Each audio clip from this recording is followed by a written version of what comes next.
candelabro na linguagem portuguesa, né, na nossa língua, e menorá em hebraico, né, que quer dizer o candelabro, o candeeiro, né, ou a lamparina, ou as lamparinas, né?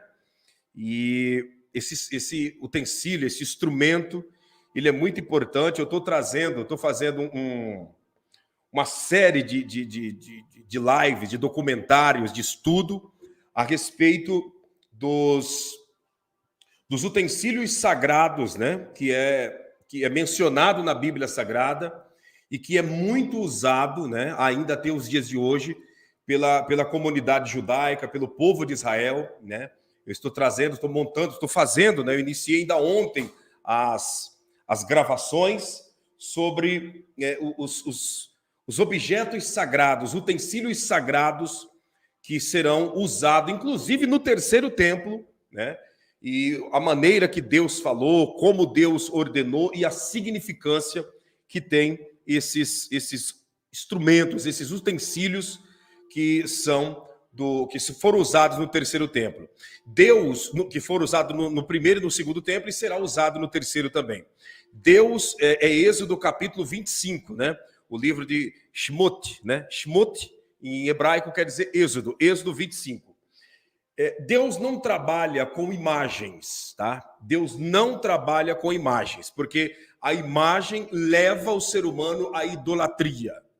Deus não trabalha com imagem, porque a imagem, ela remessa o ser humano a substituir o eterno por alguém que é confeccionado pela mão dos homens. Então, Deus não trabalha com imagens, mas Deus trabalha com símbolos. Deus não trabalha com imagem, mas Deus trabalha com símbolos, porque o símbolo é a sombra de algo que é maior. Você consegue compreender? O símbolo é a sombra de algo que é maior. Por exemplo, a bandeira do Brasil é o símbolo do país. Essa bandeira é o símbolo do país. E esse símbolo é a sombra de algo que é maior. O que é maior do que essa bandeira? O que ela representa, que é o país chamado Brasil. Você consegue compreender? Essa bandeira aqui de Israel, ela é o símbolo de Israel. E o que é um símbolo? O símbolo é a representação de algo que é maior. Maior do que essa bandeira é a nação que está por detrás dessa bandeira. Então, isso aqui é um símbolo. É um símbolo. E maior do que esse símbolo é a representação que está por detrás desse símbolo. Então, a menorá, ela tem uma representação no mundo espiritual e no mundo físico que é algo muito grande, igual a serpente de ouro que o povo começou a adorar no deserto. Exatamente. Porque a serpente de ouro é diferente de um símbolo semelhante à menorá, porque a serpente é algo que vive, é algo que rasteja pelo chão. Então, é diferente. Por isso que Deus ordenou não fazer imagens, e sim trabalhar com símbolos. Eu fiz um vídeo, depois, na sequência dos dias, eu vou apresentar para você, né? Eu vou estar te apresentando todos esses documentários, né? Todos esses estudos sobre os símbolos sagrados, mas a menorá, ela tem uma representação muito importante, só para você ter uma noção, né? Só uma palhinha do que ela significa. A menorá é a representação do fogo da glória de Deus sobre o ser humano do pescoço para cima. Como assim, pastor? Não entendi, vou repetir. A menorá, ela tem uma representação do fogo da glória de Deus dentro do ser humano, do pescoço para cima. Como assim do pescoço para cima? Do pescoço para cima, nós temos 7 orifícios, 7 entradas do pescoço para cima. E é do pescoço para cima que a vida é decidida.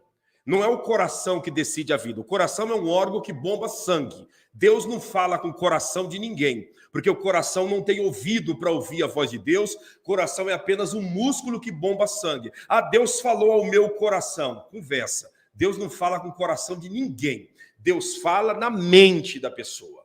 Deus fala no nosso lado racional, no nosso lado pensante. E a menorá é a representação, né? É a representação dos 7 orifícios do pescoço para cima. Esses 2, né? É a representação dos nossos ouvidos. Esses 2, a representação dos nossos olhos.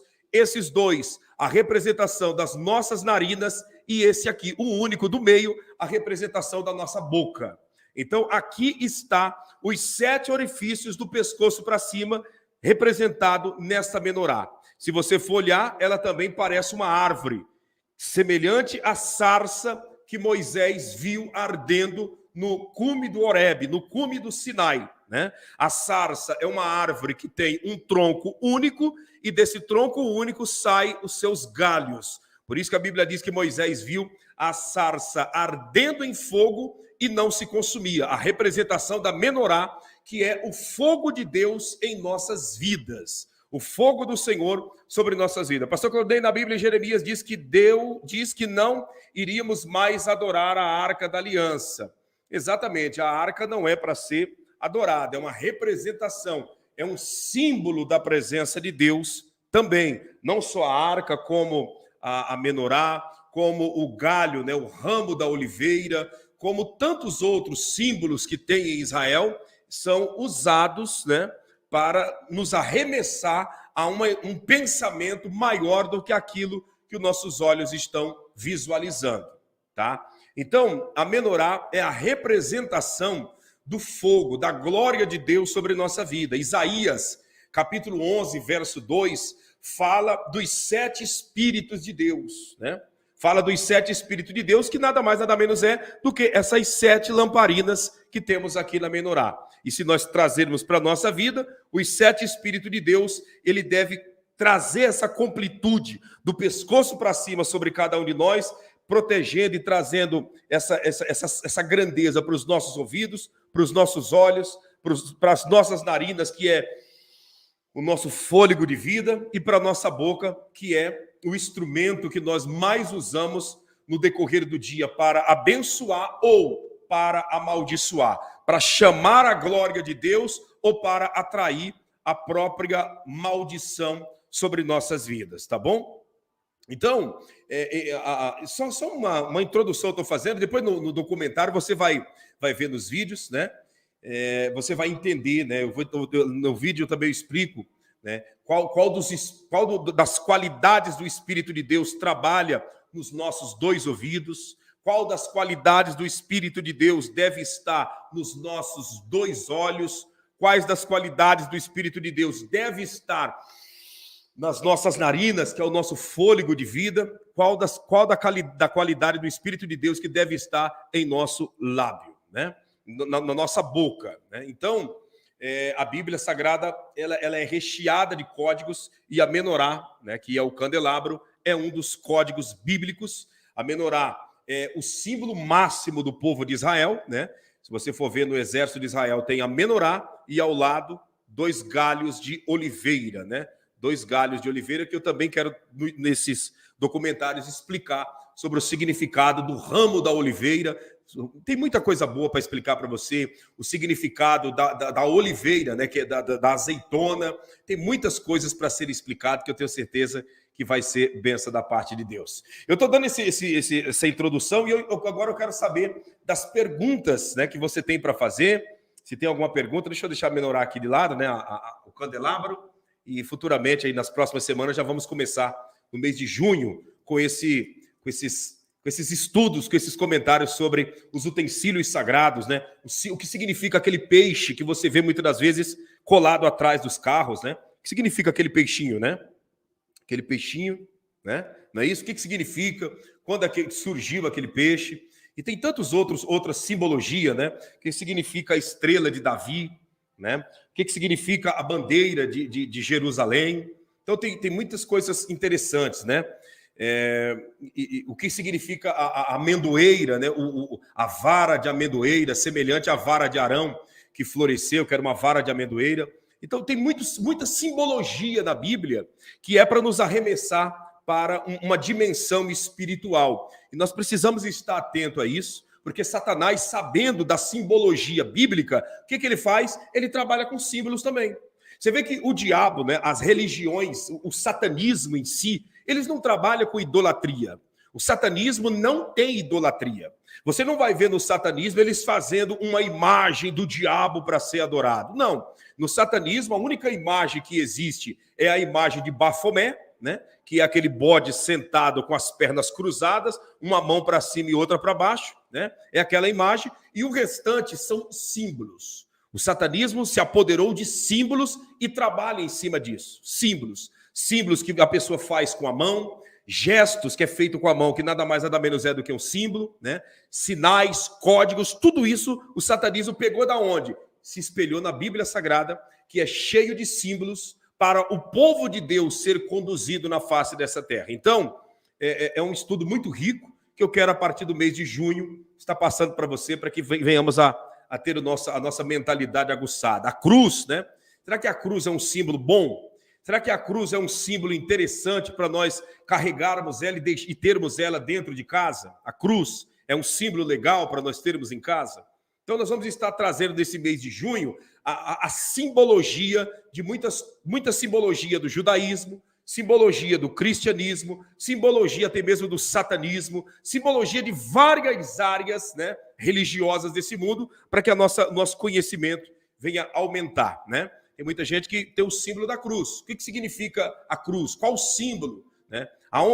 Qual o detalhe da cruz? Né? Então tem muitos símbolos que nós precisamos estudar um pouco mais para que a nossa mentalidade venha se abrir mais e mais, nós venhamos a crescer na presença de Deus. Deixa eu ver aqui. Vamos começar então com as perguntas e respostas já. A Ivonete Tertuliano. Pastor Claudinei, eu tenho uma curiosidade de saber sobre as duas testemunhas do Apocalipse. Essas testemunhas já veio ou ainda vai vir? As duas testemunhas do Apocalipse, elas irão aparecer, né, aqui na Terra, irão se manifestar na face da Terra, quando a igreja for arrebatada e iniciar o governo do anticristo. As duas testemunhas se manifestarão aqui na terra, encabeçando a pregação do evangelho do reino.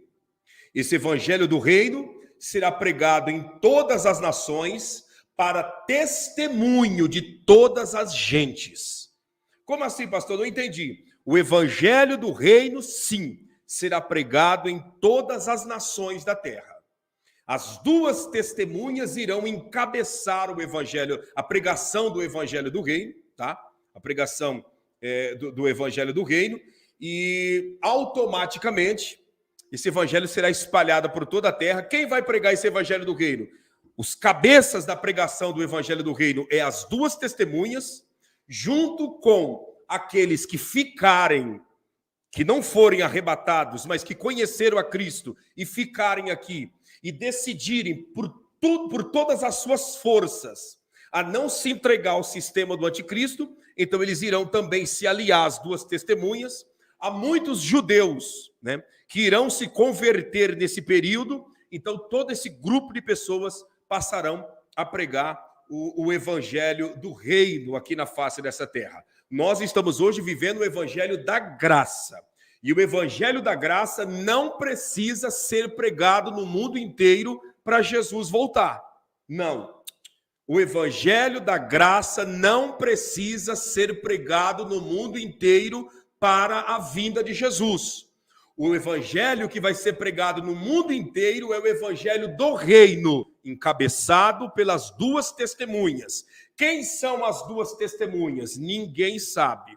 Como nós não sabemos o dia do arrebatamento e nem a hora, como nós não sabemos quem é o homem do pecado, que é o anticristo, nós também não sabemos quem são as duas testemunhas. Ah, pastor, falaram que é Enoque, falaram que é Elias, porque os dois não passaram pela morte. Falaram, mas não tem base bíblica para falar.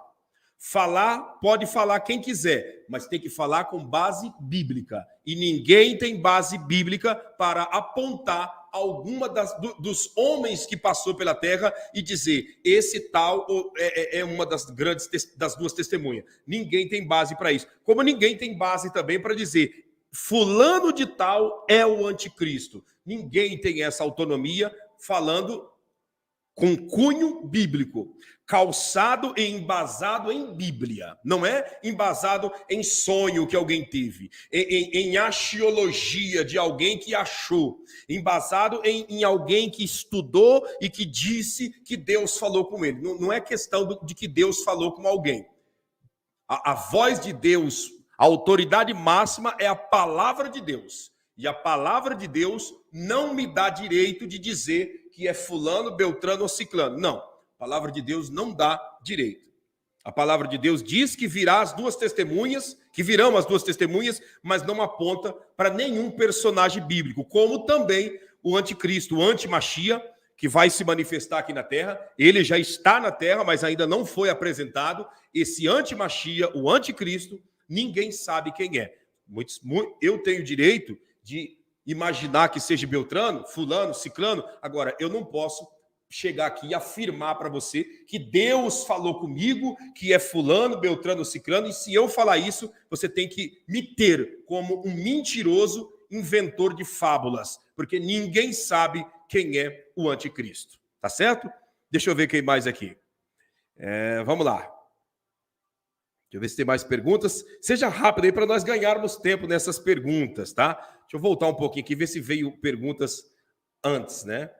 Tem uns que deduzem ser Moisés e Elias. Isso, são deduções, mas não pode ser uma afirmação verídica, uma afirmação 100%. Pastor, vemos que nos últimos dias a palavra diz sobre o amor se esfriar. Estamos vivendo esses dias? Falta alguma profecia para a volta de Jesus? A última profecia que faltava se cumprir, digamos, para a vinda de Jesus, já se cumpriu. Em 1948, que foi o ressurgimento da nação de Israel, o nascimento da figueira, o ressurgimento, o florescer da figueira, que foi em 1948. De lá para cá, nós estamos com 74 anos de carência, né? 74 anos aí de bonificação que Deus está nos dando, porque a última profecia que precisava se cumprir era o ressurgimento da nação de Israel. Pastor, mas e a construção do terceiro templo? A volta de Jesus não está ligada à construção do terceiro templo. Jesus não precisa ser construído o terceiro templo para Jesus voltar. Não se faz necessário construção de terceiro templo para depois Jesus voltar. Pelo contrário, o terceiro templo, se eles começarem a construir hoje, antes de acabar o ano, eles terminam, porque a tecnologia que Israel tem é para, em menos de 6 meses, concluir a construção do terceiro templo. O terceiro templo é uma ligação direta ao anticristo, ao antimachia, e não uma ligação à vinda do nosso Senhor Jesus Cristo. Quanto ao esfriamento, que a Bíblia diz que o amor de muitos iriam se esfriar, nós precisamos entender o que é amor. Nós precisamos entender o que é amor para compreender o que Jesus estava dizendo nesta passagem bíblica, que por se multiplicar a iniquidade, o amor de muitos se esfriaria. O que é iniquidade? Iniquidade é pecado? Veja bem, deixa eu explicar para você. Quando eu cometo um pecado, né? Eu cometo um pecado aqui hoje, tá? Eu cometo um pecado. Um exemplo, né? Eu vou lá e roubo essa caneta. Eu roubei essa caneta, eu cometi um pecado, que é o pecado do roubo, que nos 10 mandamentos está dizendo não roubarás. Então, eu cometi esse pecado, eu roubei uma caneta. Quando é amanhã, eu novamente roubo essa outra caneta. Então, eu roubei 2 canetas. Depois de amanhã, eu vou lá e eu roubo este celular. Então, essa repetição do pecado, a repetição do roubo, deixa de ter o nome de pecado e passa a ter o nome de iniquidade. O que seria, então, a multiplicação da iniquidade? E por se multiplicar, né, a iniquidade, o amor de muitos se esfriaria. Pelas pessoas continuar repetindo o mesmo pecado diariamente, o amor da humanidade se esfriaria. Que amor é esse? É um sentimento no coração? É eu simplesmente ser uma pessoa boazinha? É isso que é amor? Não. por se multiplicar a iniquidade, por diariamente se repetir o mesmo pecado, o respeito de muitos irão se acabar, porque a base do amor é o respeito. E aí fica a pergunta, né, para Esther Oliveira e para todos que estão nos assistindo. O mundo está vivendo um tempo de respeito ou de desrespeito? A sociedade que nós vivemos é uma sociedade respeitosa ou uma sociedade que não respeita ninguém? O que você acha? O que você me diz? Nos tempos que nós estamos vivendo, o povo respeita? O povo respeita? Há respeito para com os mais velhos? Há respeito para com os idosos? Há respeito para com as nossas crianças? Há respeito para com o semelhante? Existe respeito? Existe respeito? Diga para mim, existe? Não. Por que esse respeito se acabou? Porque, na realidade, a Bíblia fala de esfriamento do amor, mas a base do amor é o respeito. Então, por repetir o mesmo pecado, pelas pessoas sempre estão repetindo o mesmo pecado, sempre repetindo. E você sabe os pecados que estão sendo repetidos continuamente. Coisas que outrora a gente olhava e se assustava, hoje já não se assusta mais. Por quê? Por causa da repetição desse pecado. E aí gerou o quê? Esse esfriamento do amor dentro dos seres humanos. Então, por se multiplicar a iniquidade, o amor de muitos se esfriará, é o quê? Por repetir demais o mesmo pecado, o respeito da humanidade se acabaria. É isso que a Bíblia está dizendo. E nós estamos vivendo isso, e isso é um sinal dos fins dos tempos. Não é um sinal, né, que precisava acontecer, porque isso já está acontecendo há muitos anos, esse esfriamento do amor, né, essa perda do respeito. Aonde não há respeito, não há amor. Né? A base do amor é o respeito. Pastor, eu amo a Jesus. É verdade, você ama? Eu amo a Deus. Ama mesmo? Amo. Você respeita o que Jesus manda obedecer? Não. Então você não ama. Porque a base do amor é o respeito. Pastor, eu amo o meu marido, eu amo a minha esposa. Você ama? Você fala mal dele? Você fala mal dela para outras pessoas? Você trai? Não. Então você realmente respeita. Porque a base do respeito, né, a base do amor é o respeito. Sem respeito não existe amor. Tá certo? Deixa eu ver aqui quem mais está fazendo perguntas. Eu vi que passou algumas perguntas aqui. Deixa eu ver aqui. Deixa eu ver aqui essa pergunta. Sansão perdeu as forças por ter revelado o segredo e caiu algo sobre ele e eles morreram. É isso, mais ou menos? Não entendi se é uma pergunta, se é uma afirmação, mas o caso de Sansão é um mistério. Eu volto a menorar do começo da live. Sansão tinha um enigma, Sansão tinha um segredo. E Dalila insistiu tanto para Sansão revelar o seu segredo, que ele foi e revelou dizendo: o meu segredo é que eu tenho 7 tranças no meu cabelo. Essas 7 tranças é o segredo da minha força, e se meu cabelo for cortado, minhas forças vão-se embora. Sansão era o escolhido, era o nazireu de Deus. Dentro da escolha para ser um nazireu, não se pode raspar a cabeça, não pode beber bebida alcoólica e não pode tocar em cadáveres, em nada que é morto. Sansão revelou o seu segredo. Na realidade, Sansão tinha a menorá na sua cabeça. A menorá invertida. Se você pegar e inverter a menorá, vai dar 7 tranças. Pode ver que ela é feita, né? Até em forma como se fossem umas trancinhas. Sansão tinha a menorá invertida na sua cabeça. Por ele revelar esse segredo, que ele tinha a menorá invertida na sua cabeça, os filisteus foram lá e rasparam, arrancaram a menorá da sua cabeça e ele perdeu todo o fogo da glória de Deus na sua vida e se transformou em um homem comum. Se transformou em um ser humano qualquer. Em um ser humano igual os demais. Ele carregava a menorá invertida na sua cabeça.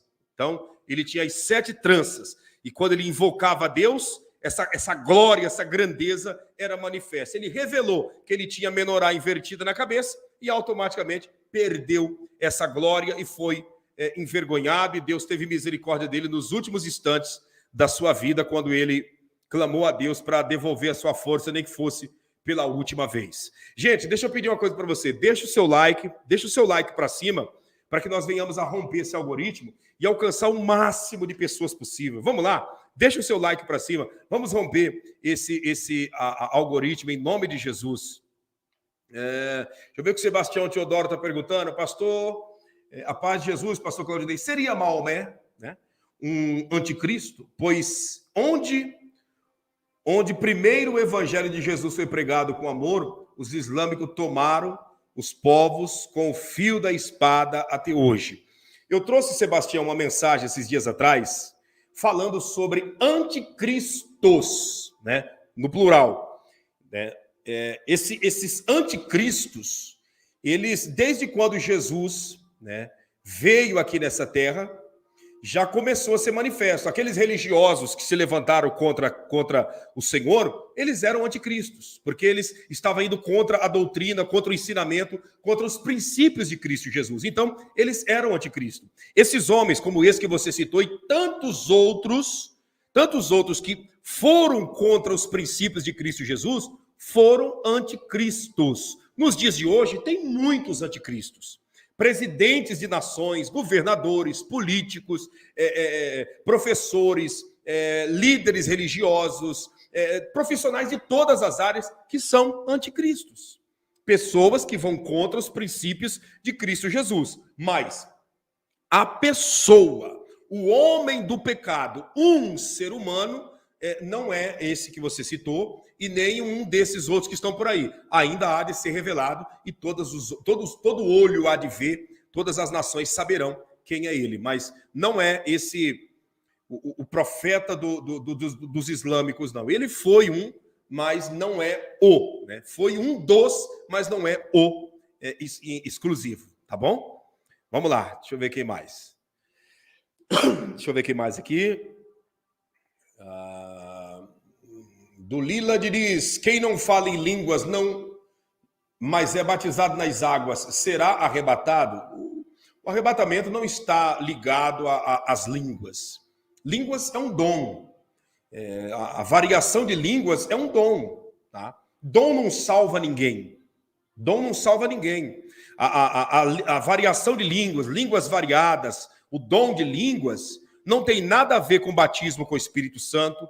O dom de línguas não tem nada a ver com o batismo nas águas. O dom de línguas não tem nada a ver com o arrebatamento. O dom de línguas é um dom espiritual que a pessoa recebe, tá? Que a pessoa recebe depois que ela passou pelo processo de conversão, que se arrependeu dos seus pecados, que foi batizado com o Espírito Santo.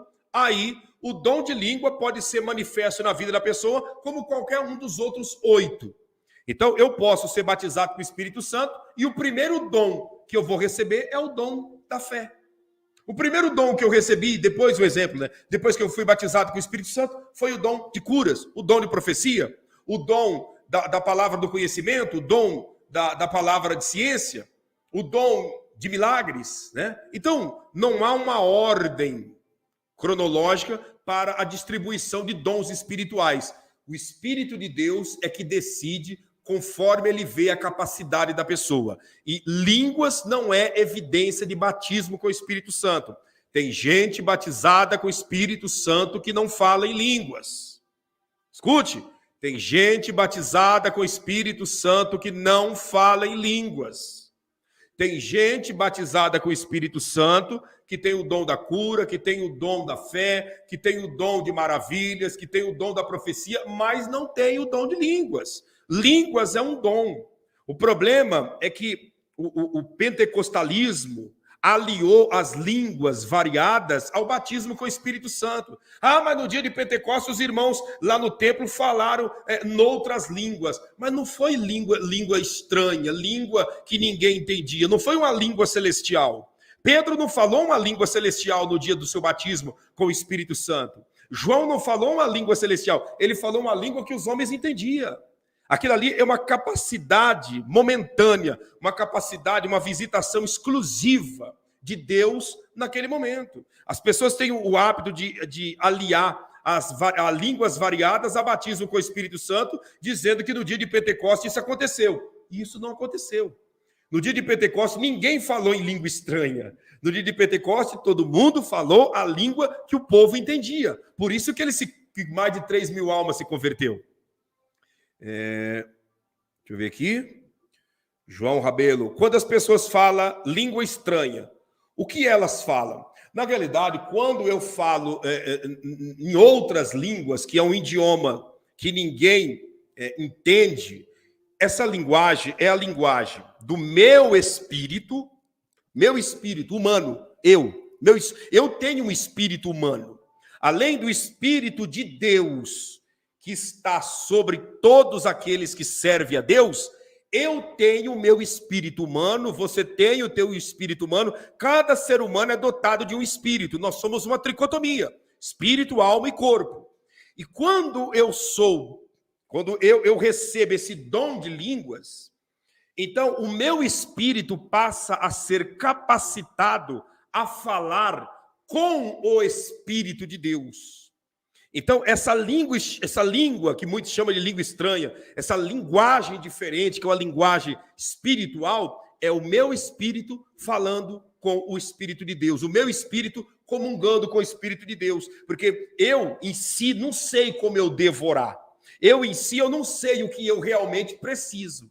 Eu olho aqui na minha vida, o que eu preciso? Eu preciso pagar minhas contas, eu preciso de saúde, eu preciso que a minha família seja protegida, eu preciso que Deus me dê vida e saúde. Isso é o que eu acho que eu preciso. Mas Deus, na sua onisciência, ligada ao meu espírito, Ele sabe o que eu preciso. E aí, quando eu começo a falar em línguas, é o meu espírito falando realmente o que eu preciso de verdade. Eu penso que eu preciso de livramento, de proteção, mas o meu espírito sabe que eu preciso que o Senhor me dê saúde, porque tem uma veia no meu coração que está para se romper. Então, na hora daquela oração, o meu espírito começa a falar com o Espírito de Deus, pedindo que isso venha a ser resolvido. Então, é uma linguagem que o ser humano não entende, que ninguém entende, a não ser o próprio Espírito de Deus, comungando com o Espírito do homem. E isso não tem nada a ver com batismo com o Espírito Santo. Isso é dom, tá? Isso é dom de Deus, tá bom? Deixa eu ver aqui mais perguntas. Eu vou voltar um pouquinho aqui para pegar se passou alguma pergunta aqui. Eles receberam dons quando o Espírito Santo desceu? Sim, com certeza. Eles foram capacitados. Jesus disse assim, ó: ficai em Jerusalém até que do alto sejais revestidos do poder de Deus. Então, quando o poder de Deus desceu capacitando eles com dons.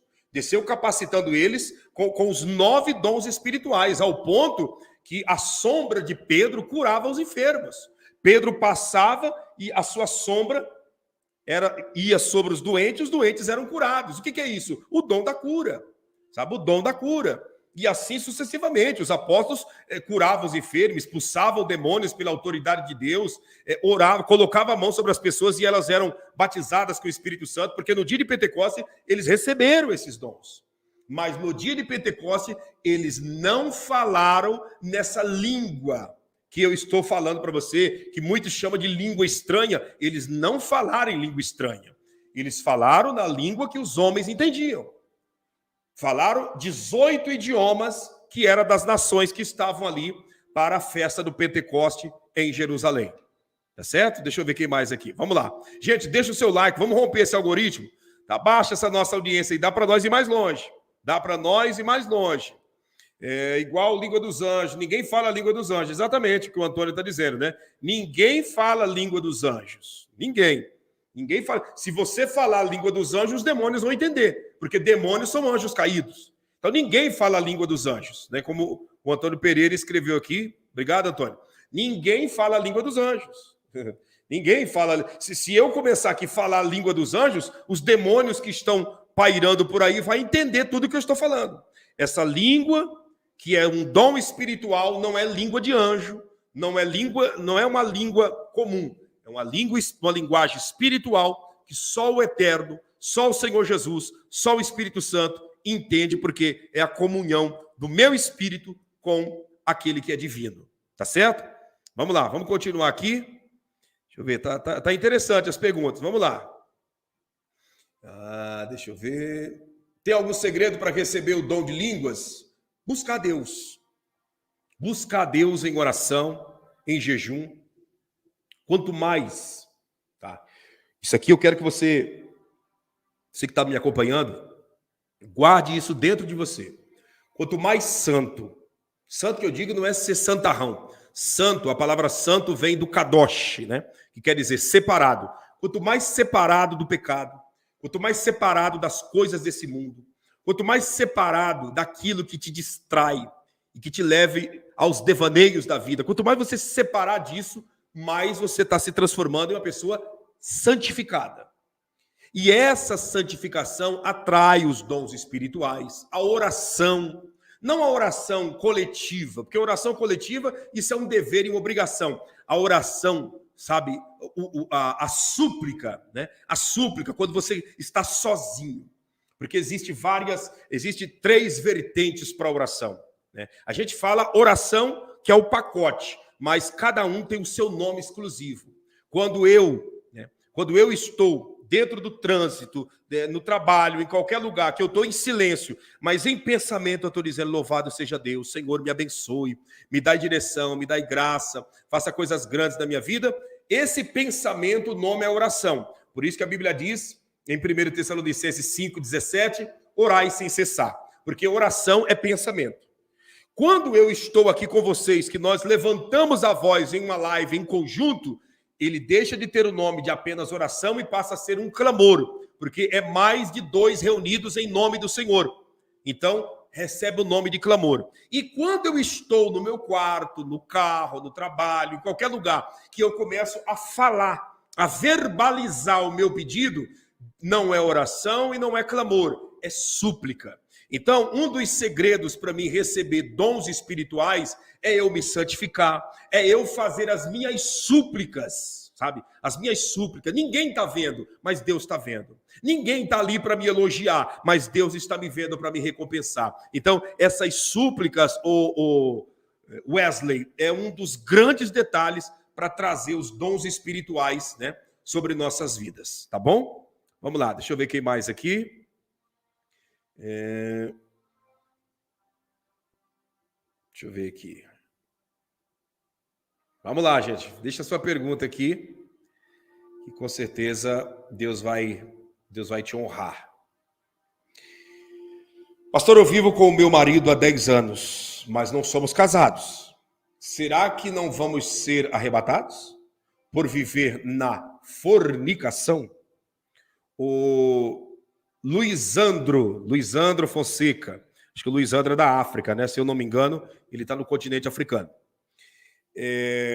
Luizandro, a questão do arrebatamento da igreja, ela está muito ligada a uma vida de santidade, uma vida de temor, uma vida de obediência a Deus, uma vida correta, uma vida justa, tá?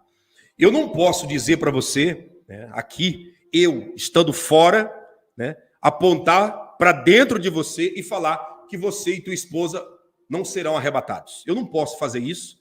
Seria uma leviandade muito grande e eu estaria assumindo o papel de juiz, tá? Mas você em si já está se julgando. Como assim, pastor? Você mesmo, a Bíblia diz, examine, julgue o homem a si mesmo. Você se examinando, você mesmo está vendo que alguma coisa está errada, até porque você está dizendo, por viver na fornicação. Você está se enxergando como um fornicário. Não sou eu que estou dizendo, é você que está se enxergando como um fornicário. Então, por você estar se enxergando como um fornicário, a sua salvação está em risco. Você consegue entender o que eu estou passando? Todos que estão aqui, vocês estão conseguindo compreender? Não sou eu que estou dizendo, né? Seria muita leviandade da minha parte eu falar para você, não, você não vai subir porque você não é casado no papel, diante das autoridades terrenas, está tudo errado e você realmente está perdido. Não, eu não posso fazer isso. E pregadores que fazem isso são pregadores que se sentem no direito de julgar a vida de alguém quando ninguém tem direito de julgar. Nós temos que avaliar e orientar todos a se encaminharem a um caminho de retidão e de justiça. Porém, você mesmo escreveu, por viver na fornicação. Então, na tua consciência você sabe? Você fez uma pergunta que, na realidade, a resposta está aí dentro de você. Não só você, mas todos que estão aqui, que vivem nessa situação, a resposta está dentro. A resposta está dentro. Não é ninguém que está fora que vai dar a resposta. A resposta está aí dentro, porque, com certeza, não só você, mas todos que têm essa pergunta, conhecem o que a Bíblia Sagrada diz a respeito dessa situação. Então, regularize, procure regularizar, procure se acertar, procure ir lá no cartório, dar entrada nos papéis. Pastor, eu não tenho dinheiro. Todo ano existe pelo menos 2 casamentos comunitários em todas as cidades do Brasil e eu acredito que mundo afora. Se você chegar nas pessoas e falar, olha, eu quero casar e eu não tenho dinheiro, Deus vai levantar alguém para te ajudar. Mas regulariza a situação para você viver com a tua consciência limpa. Porque consciência limpa é a base para uma vida de paz na presença de Deus. Tá bom? Deixa eu ver aqui. Vamos lá. A Karina Araújo. Deixa eu ver o que a Karina está dizendo. Pastor, qual a desculpa que o anticristo dará para explicar o arrebatamento da igreja? Karina, essa desculpa não precisa nem o anticristo dar, não. Isso daí, os adébitos dele já estão trabalhando para isso. Já estão trabalhando para isso. Olha aí, a preparação para Marte ser explorado e ser povoado. Marte será povoado. Marte é um novo planeta que será habitado por seres humanos, né? Já está tudo sendo preparado. Uma grande nave espacial vai descer na Terra e raptar um grande grupo de pessoas que irão desaparecer. Esses são os comentários que tem por aí nas mídias.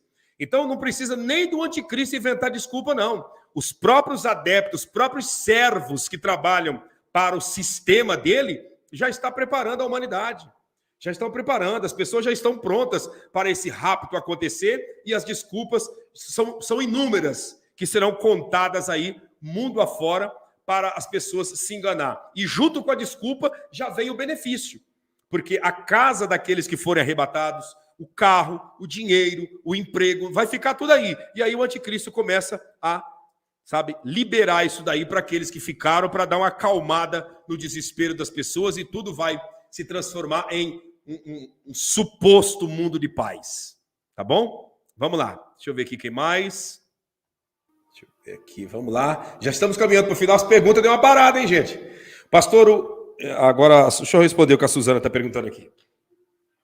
Pastor, o que é um voto com Deus? Explique sobre os benefícios que existe, que isso traz na vida de um cristão.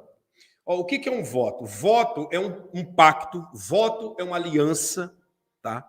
Voto é uma aliança, é um pacto que eu faço para com Deus. É isso. Voto é um pacto, é uma aliança que eu faço para com Deus. Então, existem vários homens na Bíblia que fizeram um voto ao Senhor. Voto não pode ser quebrado. Se você quebrar o voto, o mesmo efeito de bênção que aquele voto que você fez na intenção, porque todo voto que eu faço é na intenção de uma bênção. Então, eu faço um voto com Deus. Senhor, eu faço esse voto contigo de que eu vou ser fiel a ti.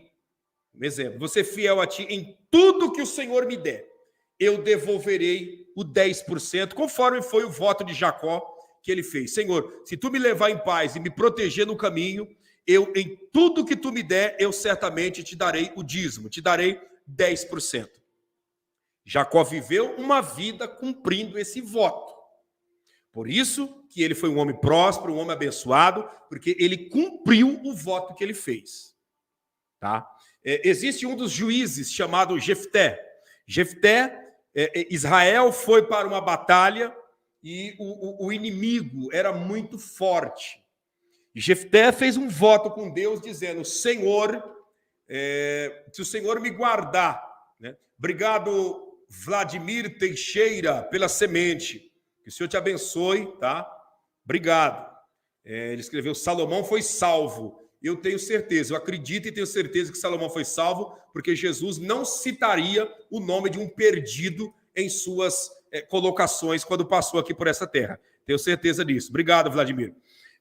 Então, Jefté fez um voto e foi para a batalha. E no voto ele disse, Senhor, nós estamos indo. E o Senhor nos entregando a vitória nessa peleja, quando eu voltar, a primeira pessoa que aparecer, eu te entregarei como oferta de sacrifício. Foram para a batalha, venceram a guerra e voltaram. Quando eles voltaram, que Jefté estava chegando em casa, a sua única filha veio ao seu encontro, tocando o tamborim e se alegrando na presença de Deus.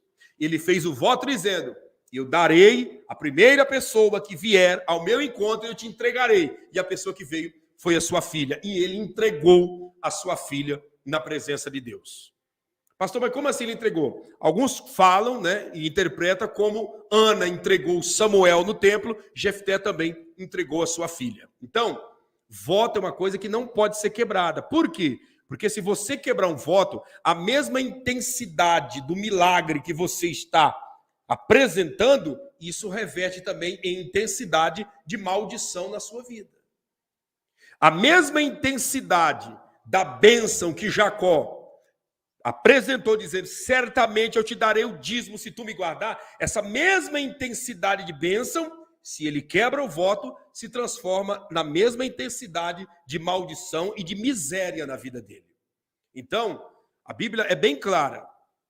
Salomão foi claro em explicar: quando entrares na casa do Senhor, guarde o teu pé e cuide com o que você fala, porque ninguém é obrigado a votar. Deus não se agrada de voto de tolo. Ninguém é obrigado a fazer voto. Mas se você fez um voto com Deus, cumpra. Porque a mesma intensidade de bênção, se você não cumprir, se reverte na mesma intensidade de trava e de impedimento da sua vida. Tem muita gente com a vida travada. Muita gente com a vida amarrada porque faz voto achando que fazer voto com Deus é uma coisa qualquer, que simplesmente é uma coisa que ele fez na igreja. Não. Você não faz voto com igreja. Voto, se você fez com Deus, é com Deus. Você consegue compreender? Eu, por exemplo, eu tenho um voto com Deus. Eu tenho um voto com Deus. Que voto, pastor? O meu voto com Deus é de, em toda a minha vida, eu anunciar as verdades do Evangelho para levar as pessoas a pensar como Jesus Cristo pensa. A pensar como Filho de Deus pensa. Esse é o meu voto. De pregar a verdade do Evangelho até o último instante da minha vida. Esse é o meu voto. E vou dizer para você, nesses 25 anos, já surgiu muitas oportunidades de eu não pregar mais a verdade. Como assim, pastor? Você sabe que nos dias em que nós vivemos, a proposta para não pregar a verdade está escancarada aí para todos os pregadores.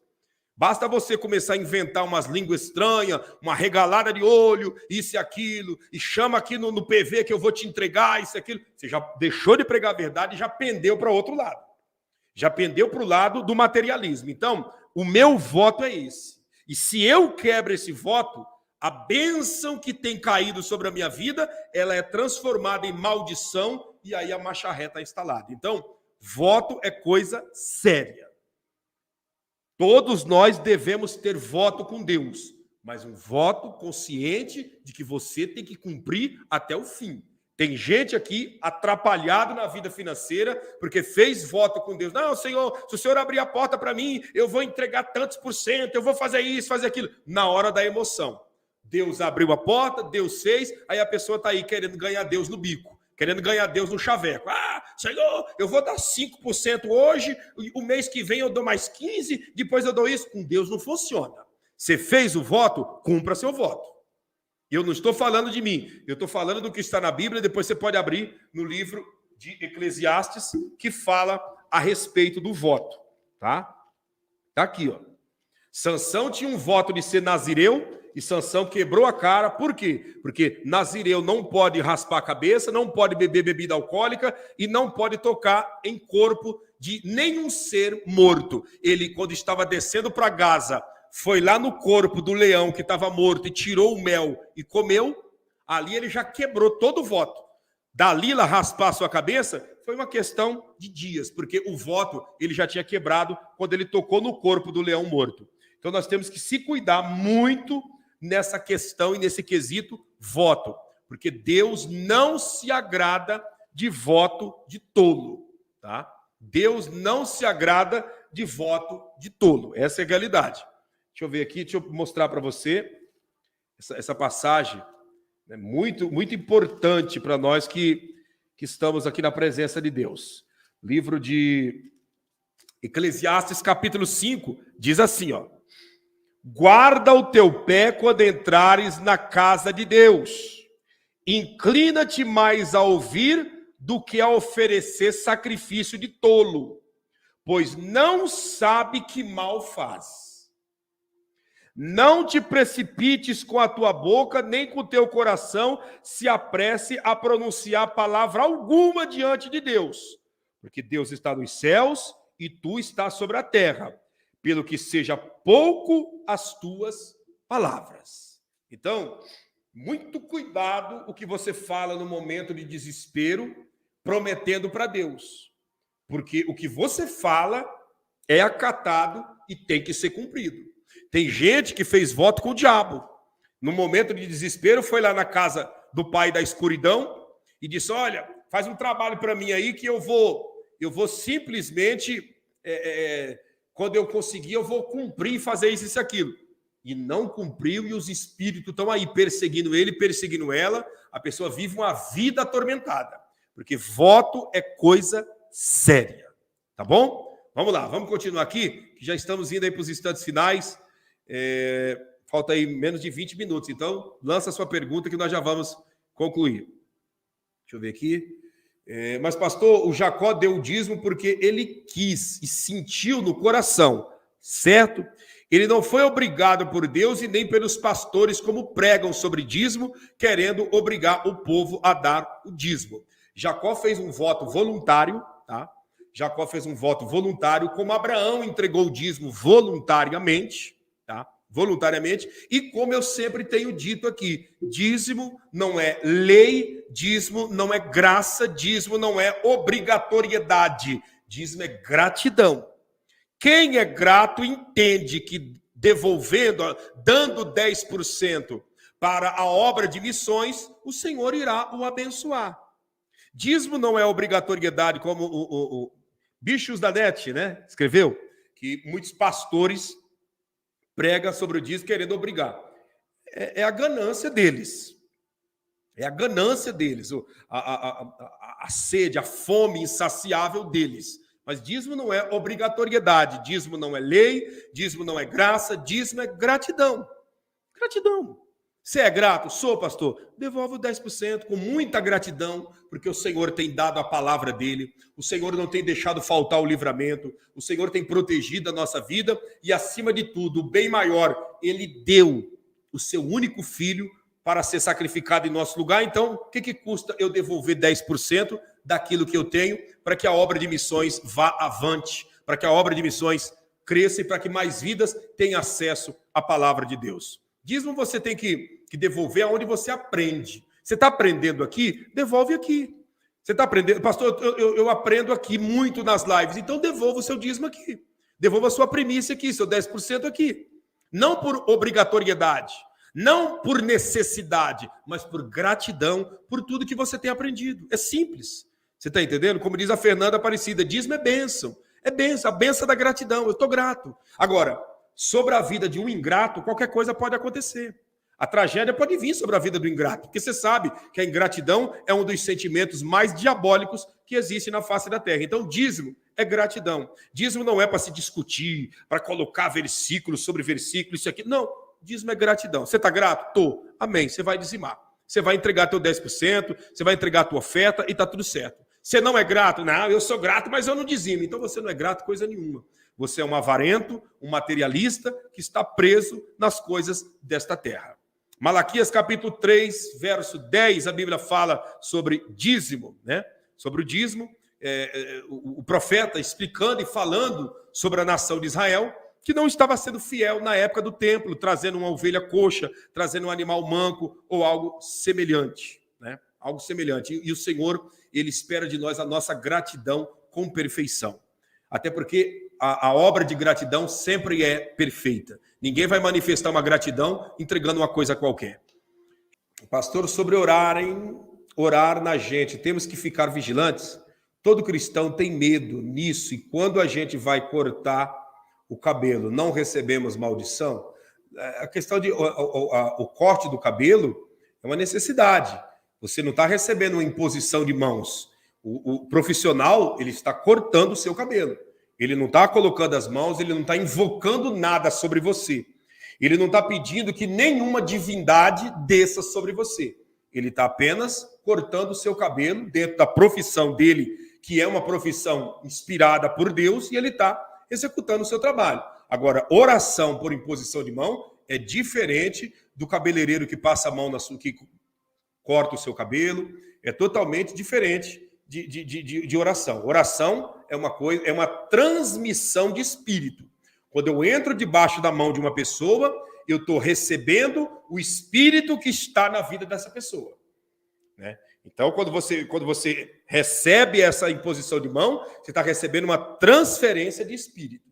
Então, por isso que temos que tomar cuidado aí quem coloca a mão na nossa cabeça, porque tem gente atribulada aí com rótulo de pastor, com rótulo de homem de Deus, de mulher de Deus, que coloca a mão na sua cabeça e aí você está trazendo a própria treva para a tua vida. Porque é uma pessoa que não tem vida com Deus, uma pessoa toda atrapalhada, que está transferindo para você aquilo que está na vida dela e na vida dele. Então, muito cuidado com imposição de mãos. Muito cuidado com imposição de mãos, porque imposição de mãos é transferência de espírito. Jacó impôs as mãos, Abraão impôs as mãos sobre Isaac. Isaac impôs as mãos sobre Jacó. Jacó impôs as mãos sobre José. José impôs as mãos sobre Efraim. E assim sucessivamente. Imposição de mãos é transferência de espírito. Cuidado com quem você entra debaixo da mão dessa pessoa, porque aí já era. Aí já era. Já me falaram que uma pessoa em adultério colocar a mão na cabeça, o demônio toma posse. Claro, você vai entrar debaixo da mão de um adúltero, o que vai acontecer na sua vida sentimental? Esse espírito vai começar a trabalhar nessa área da sua vida. Não fazendo você ser adúltero, mas atrasando e atrapalhando a tua vida sentimental. Você recebe imposição de mão de um cidadão que está com a vida financeira toda atrapalhada, todo miserável, toda miserável, aonde você vai chegar com a imposição de mão de uma pessoa dessa? Então a gente tem que tomar cuidado debaixo da mão de quem nós entramos, porque é transferência de espírito. Imposição de mãos é transferência de espírito. Eu vou orar por você. Amém. Ora por mim, peça a Deus que me abençoe, mas na minha cabeça eu tenho pessoas especiais que vai colocar a mão e de preferência, pouquíssimos. Não entra? Eu fui na igreja e recebi imposição de mão. Tem gente que todo culto que vai, todo pregador que está lá, ele e ela está debaixo da mão dos pregadores. Toda igreja, todo lugar que ele vai, que ela vai, está debaixo da mão das pessoas. Aí no final do mês, vai fazer a contagem, foi em 30 reuniões, em 30 cultos, entrou debaixo da mão de 30 pessoas. Será que os 30 estão na bênção? Será que os 30 realmente transferiram para você o Espírito de Deus? Cuidado com imposição de mãos, hein? Posição de mãos é transferência de espírito, transmissão de espírito, tá bom? Vamos concluir agradecendo a Deus em oração. Você que ainda não aceitou Jesus, o aceite. Você que ainda não se inscreveu no canal, se inscreva. Você que não ativou o sininho, ative. Você que não é dizimista, que não é ofertante, que nunca ajudou nessa obra, ajude. A nossa missão, o nosso voto é de ensinar as pessoas a pensar como Jesus Cristo pensa. Então, nos ajude a ir mais longe, a levar esse evangelho para a janela 1040. E eu sei que vai ser bênção de Deus na sua vida e também na nossa, porque nós vamos estar cumprindo a nossa missão. Abra sua mão, abra sua mão. Que o Deus de Abraão, o Deus de Isaac, o Deus de Israel te abençoe, te guarde, te prospere e multiplique em tudo na sua vida. Que portas venham se abrir, que o extraordinário venha acontecer sobre você e sobre a vida de todos. Eu profetizo dias de paz, dias de bênção, dias de saúde, dias de abundante chuva de bênção sobre você e sobre a sua família, em o nome de Jesus, e todos digam amém e graças a Deus. Graças a Deus. Que Deus te abençoe, que o Senhor te proteja, que o Senhor te guarde. Eu vou ficando por aqui. Está aí na linha do tempo o número da conta do ministério, está aí na linha do tempo o número do Pix, e também o número do meu WhatsApp, para você que quer entrar em contato conosco, tá? Então, nos ajude. Você que ainda não dizimou esse mês, envie o seu dízimo, a sua oferta, não por obrigação, não, mas por alegria, por gratidão, pelo Senhor estar nos dando a chance de concluirmos mais um mês de vida na sua presença. Manda suas primícias, nós estamos precisando para investirmos na janela 1040, tá bom? Obrigado, Carmen Maia, que Deus te abençoe. Carmen Maia sempre tem ajudado todos os meses, né? Obrigado a todos vocês que têm nos ajudado. faça isso agora mesmo. Entra aí, manda aí 10, 20, 30, 50, 100 reais, dólares, euro. A moeda que foi da sua região, não importa. Nos ajude. O Senhor estará abençoando e honrando a todos em nome do Senhor Jesus, tá bom? Pastor, quando a igreja for levada aos céus automaticamente, o Espírito Santo também será levado ao céu e o anticristo e o falso profeta terá o domínio deste mundo. Veja bem, o anticristo, ele vai estar nesse mundo, né? Ele vai estar nesse mundo enganando as pessoas, praticando esses 3 anos e meio que muitos conhecem e sabem que será a tribulação, período da tribulação, mas o Espírito de Deus estará sobre as 2 testemunhas. O Espírito de Deus estará sobre as 2 testemunhas e sobre a vida daqueles que se converterem. Muita gente se converterá no período da grande tribulação. Haverá conversão, está na Bíblia, está no Apocalipse, que haverá conversão na grande tribulação. Que pessoas irão se render a Deus, que pessoas irão se voltar para Deus na grande tribulação. Tá bom? E isso é obra do Espírito Santo. Obrigado a todos os participantes. Obrigado a todos vocês. Obrigado a todos, em nome de Jesus. Obrigado pela oferta, obrigado pela semente, tanto no Super Stick, como no Super Chat, como também através do Pix que você já fez, você que vai fazer agora que a live está terminando. Obrigado. Obrigado a todos. Tamo junto. Beijo na sua alma. Se inscreva no canal, ative o sininho e que Deus te abençoe.